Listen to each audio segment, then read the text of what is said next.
Tim Satuan Reserse Narkoba Polres Sigi, Sulawesi Tengah menangkap 2 orang tersangka dengan kepemilikan paket sabu siap edar seberat 61 gram. Selain itu, polisi juga menyita barang bukti uang tunai, timbangan digital, dan berbagai merek telepon genggam. Penangkapan ini berawal dari informasi warga adanya transaksi narkoba di wilayah Desa Palolo, Kabupaten Sigi. Kepolisian Polres Sigi akhirnya berhasil menangkap seorang pelaku bersama barang bukti 29 paket sabu.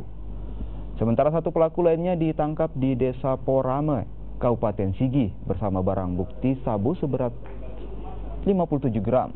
Diduga kedua pelaku ini merupakan pengedar sabu di daerah pedesaan di Kabupaten Sigi, Sulawesi Tenggara. Selain itu, polisi juga menyita barang bukti lainnya seperti uang tunai, timbangan digital, dan sejumlah telepon genggam.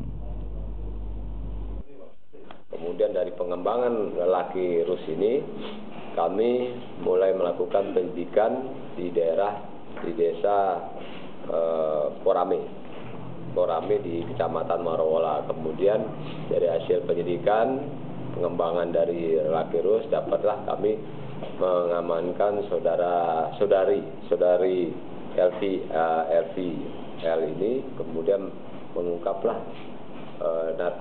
mengamankan narkoba dengan jumlah cukup banyak. Kalau ditimbang seluruhnya kurang lebih 57,4 gram.